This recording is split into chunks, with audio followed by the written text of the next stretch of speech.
la Patagonia. Me parece, es algo que habíamos conversado con Edu la semana pasada, con esto que se nos viene encima, que son nuevas inversiones.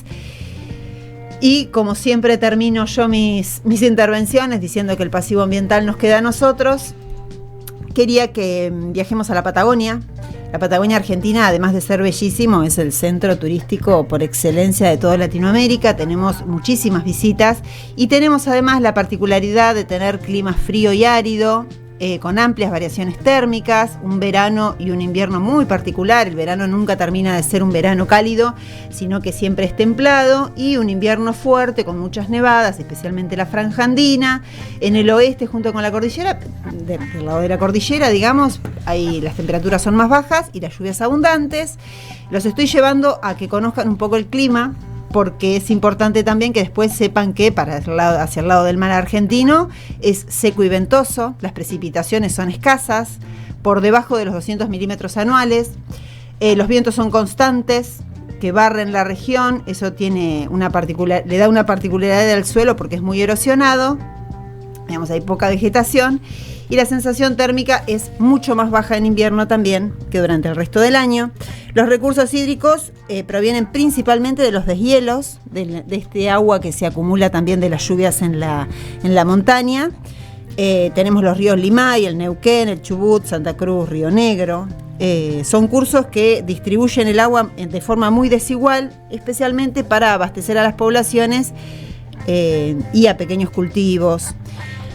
Así que en ese territorio tenemos una disputa no solamente política y económica, sino también el recurso hídrico. El recurso hídrico es fundamentalmente escaso. Exacto. ¿No? Por eso está en disputa también. Claro, si fuese mucho. Exactamente. Y en torno a esa escasez, de algún modo se ha definido la política de los últimos 100 años de la Patagonia. Cuando digo la política, estoy hablando de la forma en la que se componen, administran, crecen los conglomerados urbanos, exactamente, sí, las poblaciones. Y la producción. Y la producción, claro, y la matriz económica que se pueda desarrollar ahí. Está bueno recordar esto, que es una zona desértica, la Patagonia, ¿no?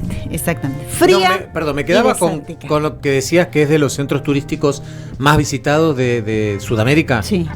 Sí. Mira. Sí. Tienen las costas brasileras, tenemos el norte tropical y tenemos el sur, la Patagonia. Además, digamos, los precios también que se manejan. Es claramente para privilegiados. Podemos ir los argentinos, podemos recorrerlo, pero yo quiero que nos imaginemos a la Patagonia no despoblada, porque si nosotros nos imaginamos que la Patagonia es un territorio que está despoblado y que no se puede hacer nada, es más fácil entregarla también, digamos, porque nos quieren vender también eso. En realidad, todo el mundo valora la Patagonia, se valora en el mundo los recursos que hay, porque esta ley de glaciares de las que hablamos hace unas semanas atrás, no es casual que me acuerdo que si eran 60.000 glaciares que se habían registrado, la mayoría están en el sur. O sea, y cuando hablamos de glaciares hablamos de agua dulce. Pero yo les venía a hablar igual de Sam Altman. ¿Lo conocen? ¿A Sam Altman? Tenía alguna referencia a estas últimas 2 semanas.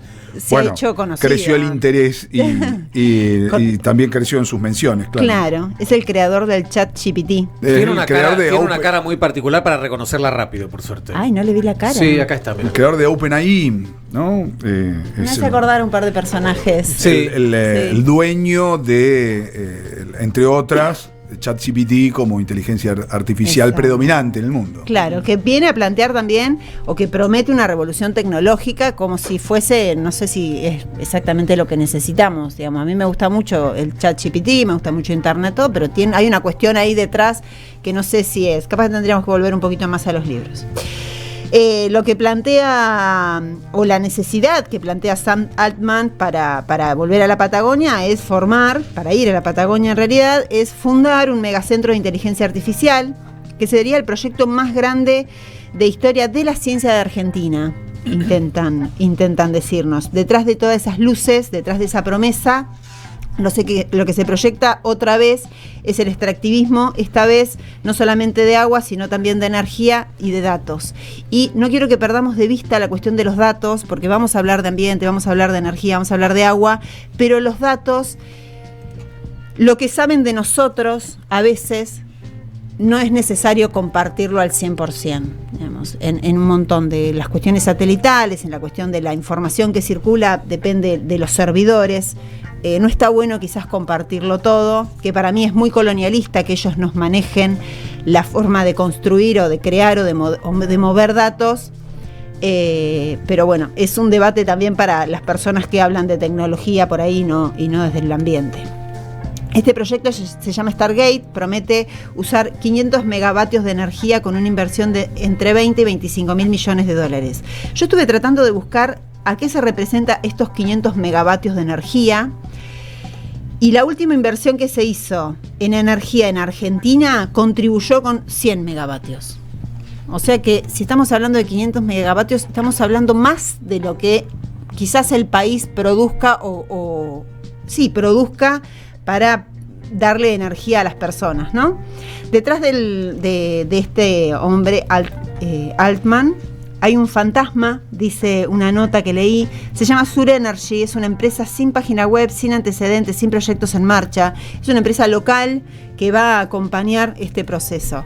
Milei lo está impulsando también, la gente de Milei lo está impulsando, buscan primero seguir construyendo este capital simbólico relacionado con la tecnología, con los avances, y también buscan que haya ingreso de dólares. Y Altman busca territorio, agua y energía barata, básicamente. Ni siquiera casi te diría mano de obra especializada, la mayoría es energía barata. La Patagonia se vuelve en este caso el escenario de promesas casi faraónicas que esconden negocios de alta concentración y baja soberanía. Siempre que en el último año y medio o 2 años, cada vez que hablo de ambiente, termino hablando inevitablemente de soberanía. Hablamos de ciencia y hablamos de extractivismo digital. Detrás del discurso de innovación hay un modelo conocido, el extractivismo tecnológico. Ya no se trata de minerales o petróleo, ya no se trata solamente de minerales y petróleo, sino ahora estamos hablando otra vez de datos, estamos hablando de energía y estamos hablando de infraestructura. Los centros de datos o data centers son los pulmones de inteligencia artificial, pero no respiran electricidad, sino que respiran agua, mucha agua. Según la Agencia Internacional de Energía, los data centers consumen el 1,5% de electricidad mundial y se podría duplicar ese consumo hasta el 2030. Entonces, digamos, ¿qué nos deberíamos preguntar si nosotros estamos permitiendo que esto pase? ¿Qué va a pasar con los cultivos? ¿Qué va a pasar con los ríos que sostienen la vida de la Patagonia? Además, los ríos no solamente le dan agua a la población, digamos, sino también suman a lo que es un ciclo de vida que tienen los mares y el océano, con el agua dulce que sale de los continentes. ¿Y qué va a pasar efectivamente con las personas que habitan ahí? Porque cuando un recurso hídrico, ya lo vimos en Mendoza, cuando hablamos de la ley de cuidado del agua, en la Patagonia va a empezar a pasar o se va a cumplir con este miedo que tienen las poblaciones de Cuyo también respecto al uso del agua. Los data centers usan millones de litros de agua al año para refrigerar sus sistemas. No es que produce algo, sino es que solamente para enfriar los sistemas. Claro, porque generan muchísimo calor. Son porque son en mega máquinas supercomputadoras, exactamente. Claro. Mega supercomputadoras, no de CPU, son GPU, le dicen. Son mucho más grandes. Exactamente, sí, tienen mucha más capacidad de procesamiento de datos que la computación tradicional. Y lo que utilizan es agua potable. Claro. Agua dulce, quiero ser más. No puede ser salinizada. No puede ser salinizada. Exacto. No puede ser salinizada porque compromete seriamente el proceso de desalinización, lo encarece enormemente. Podrían utilizar agua desalinizada, pero tendrían que además invertir en una planta desalinadora que son carísimas. No, pero a ver si ganan menos, además eligen un territorio van frío a utilizar y seco, agua dulce para poder refrigerar. Exacto. Es potable, no, pero si es dulce es potabilizable. Claro, sí. En Estados Unidos, las comunidades de Oregón llevaron a Google a los tribunales para saber cuánta agua consumía. O sea, este conflicto ya viene desde hace muchos años, y en Oregón, en Estados Unidos, en el centro tecnológico del mundo, o que dice serse el centro tecnológico del mundo, Ya Google está condenado por esa cuestión. En Uruguay, en plena crisis hídrica hace 2 o 3 años, el Ministerio de Ambiente admitió que el proyecto de Google requería 7,6 millones de litros de agua diarios, mientras la población estaba comprando bidones. Y ahí entra la cuestión de la salinización del agua, porque en Uruguay, después de la sequía, tienen ese problema. El agua les quedó salinizada, entonces Google tampoco puede, o las grandes empresas de tecnología no pueden poner esos servidores en Uruguay porque les sale más caro, como decía Gabriel, el proceso de sacarle la sal al agua. Ahora la atención llega a la Patagonia, donde el agua baja de los glaciares completamente desalinizada, y el anuncio de Altman no aclara ni qué fuentes hídricas va a usar, ni de dónde la va a sacar al agua. O sea, no aclara absolutamente nada, no habla de los desechos, qué va a pasar con ese agua luego de enfriarla, si se puede volver se puede volver a usar. No explica qué va a pasar, y no dice, cuando, por ejemplo, si hubiese un periodo de sequía, que es muy probable, nosotros tenemos periodos de sequía, y no se dice nada de nuestro beneficio. Claramente no se está hablando del tema, ni de qué pasivo ambiental nos va a quedar, ni de otras situaciones que hacen a la población y a la situación ambiental. Obviamente necesita hacerlo en un contexto gubernamental en el que, por ejemplo, la ley de glaciares está silenciada, o es letra muerta, en donde los organismos como CONICET y otros están silenciados, están siendo desfinanciados, Acumar, INA, INTI, INTA, etc. Tuvo también el marco perfecto, porque al RIGI le viene a traer a estas empresas, les da la posibilidad de venir a invertir. El RIGI es el incentivo de las grandes el régimen de incentivo a las grandes inversiones, lo hablamos ya en alguna columna, y lo que hace es eximirlo por 30 años del pago de impuestos, le da una estabilidad fiscal, y elimina las restricciones tanto ambientales y muy relacionadas a la cuestión hídrica. Declara además que el agua, la energía y el transporte no son un objeto de regulación previa. Entonces, digamos, como para traducirlo, las empresas pueden usar lo que necesiten sin límites, sin controles y obviamente deteriorando la soberanía y el ambiente. Y después vuelvo a lo mismo. Nosotros estamos ante que ya está pasando, porque la globalización ha hecho eso, la pérdida de la posibilidad de tener ARSAT también lleva a esto, pero seguimos hablando de nuestros datos, del que están manejando nuestros datos. Y acá no hay desarrollo científico nacional, no va a haber transferencia de conocimiento, porque lo que se produce ahí en realidad es más la acumulación que la producción de conocimiento, y no va a haber control público sobre la información que circule. Otra cosa que me preguntaba, digamos, bueno, ¿cuántos empleos? Porque uno de los debates siempre en estas cuestiones extractivistas es, bueno, ¿cuántos empleos? Entonces, las poblaciones del entorno, estos grandes emprendimientos extractivistas, lo que hacen es ver si va a haber empleos o no. Va a haber empleo en la construcción, van a ser unos mega galpones. Y listo. Y nada más, después sí, entre 50 y 150 puestos estables. Sí, para el consumo de agua, digamos, si son 7,6 millones de litros. No hay data center tan grande como este que se anunció. Claro. No hay las inversiones en data center, ninguna de 25 mil millones de dólares. Las más importantes alcanzaron 7 mil, 8 mil millones de dólares, primero. Es decir, este sería más grande. ¿Con cuántos operarios funcionan esos data centers que son prácticamente automáticos? Con 15, 20. ¿Cuánto mucho? ¿Dónde tenés un gran agregado? Sí, inicialmente en la construcción de los ámbitos. Son mega galpones, sí. Mega estructuras que se llenan de estos GPU, fundamentalmente eso. Después es totalmente automático, no son grandes generadores de mano de obra. Mientras armaba la columna, buscaba fotos, imágenes para poder pasar, y traje bastantes de la Patagonia, digamos, para ver su belleza natural. Y las también hemos estado viendo. Ah, bien. Y de otras de los servidores de estos centros de tecnología, y son galpones, o sea, no son fotos que se entiende, pero no es que muestran algo. Son fotos de galpones. Galpones con enormes racks, y lo que se trascendió, ¿cuánto sale uno de esos racks? Los racks son los containers. Esos racks son los containers de los GPU, ¿no?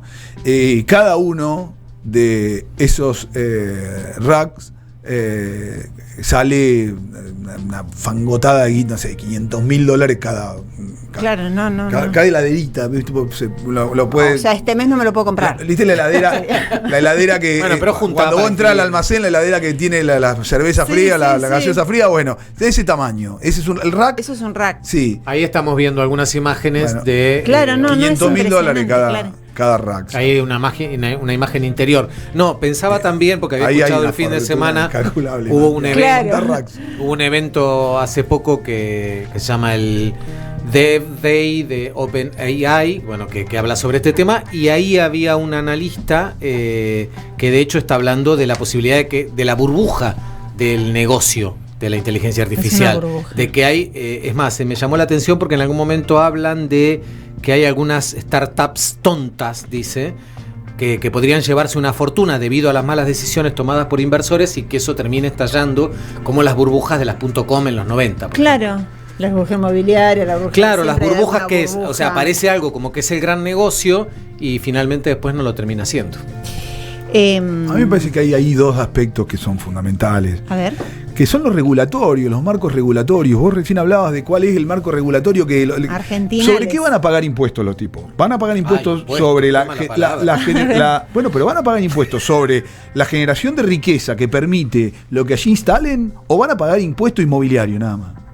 Bueno, van a pagar impuesto inmobiliario lo que le permite el RIGI. Terrible. Claro. Entonces vos tenés una gran creación de riqueza sobre que no te queda absolutamente nada. Nada. Se la pueden llevar toda. Eso en primer término. En segundo término, la regulación ambiental me parece que es básica. Sí. ¿No?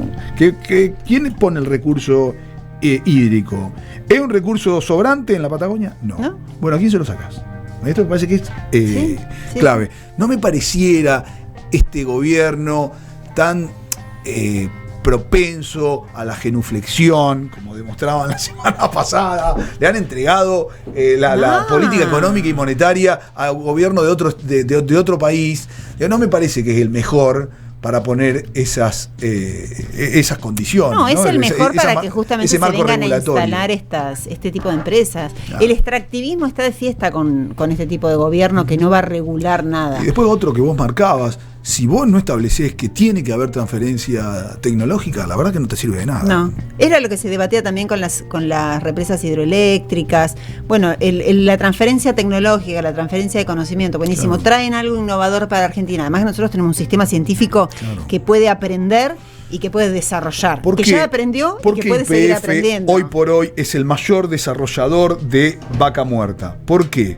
Porque en 2012, cuando se hizo el acuerdo con Chevron, que fue tan criticado, lo que se puso como cláusula era que hubiese transferencia tecnológica. Claro. Es decir, que nuestros ingenieros, con nuestros técnicos, pudiesen aprender qué eran lo que traían esos tipos de Chevron que nos enseñaron a hacer fracking. Claro. Sí. Pero con China pasó lo mismo. Claro, con China, que parece que es imposible. ¿Por qué China hoy por hoy hace celulares mejores y muchísimo más barato que la gran mayoría de los celulares del mundo? O autos eléctricos, mucho más barato y mejores, de mejor calidad que el Tesla. ¿Por qué? Porque siempre les dijo, sí, vengan, somos re baratos, tienen una mano de obra baratísima acá. Eso sí, me tenés que dejar transferencia tecnológica. Si mis ingenieros, los que yo formo, aprenden de los tuyos. ¿Estamos? Sí, claro. Dije. Claro. Bueno, ahí está. Pasa China. En muchos lugares. Yo conozco muchos científicos y científicas que están en Alemania, están en Suiza, todo, que estudiaron acá, que se formaron acá, que son investigadores del CONICET y están trabajando para laboratorios allá y hacen un intercambio. Hacen intercambio de conocimiento y es fundamental. Bueno, entonces, para cerrar, la inteligencia artificial, presentada como una revolución, se transforma a una nueva forma de extractivismo. Estamos teniendo una nueva forma de extractivismo que no esperábamos, o yo por lo menos no esperaba, como que me va sorprendiendo año a año o día a día. Frente a eso hay que volver al territorio, al pensamiento, a pensar yo cuando lo digo muchas veces se me juzga de hippie, pero hay que empezar a pensar a las políticas públicas y empezar a pensar el desarrollo de un país con perspectiva ambiental y empezar a entender el rol de las cuencas en nuestra vida, empezar a trabajar esta relación que tenemos. Una de las notas que leí hablaban de recomponer el vínculo con el agua, que es también recomponer la política, volver a escuchar a los glaciares, a los ríos, a la Patagonia viva.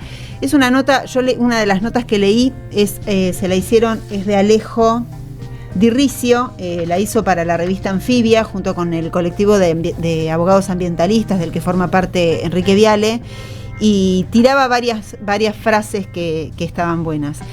Y quiero cerrar con una que dice que en tiempos donde se pretende convertir la ciencia en negocio y el agua en mercancía, defender el territorio no es nostalgia. Qué bueno que es eso. Qué bien. Que muy romántico. No, pero me parece que... Pero tenemos que volver un poquito, aunque no sea nostalgia, volver un poquito a la historia de lucha y historia de defensa del agua, del territorio. Sí, porque además a mí siempre me llama la atención porque hasta incluso desde lo publicitario, que es como la publicidad siempre es como una voz del capitalismo, ¿no? Muy clara. Claro. Se viene hablando tanto de lo natural, del cuidado del ambiente, y aparece esta contrafuerza, ¿no? En la que todos nos subimos, ¿no? Que tiene que ver con esto de la inteligencia artificial y esto que nos fascina. Claro. Otra nota que leí hablaba de la inteligencia artificial y de todo lo que daba, y que cómo estas empresas usan la cuestión del calentamiento global por un lado para vender que está mal, pero por otro lado aprovechan las condiciones que le da el derretimiento de los glaciares para poder instalarse en lugares donde va a haber agua y donde... Es bastante perverso. Sí. Gracias, Sole. Gracias a ustedes por el espacio. Ahí estaba Sole Falco, la columna de Ambiente y Ciencia. Aquí en No Corras pasaron 52 minutos de las 11 de la mañana.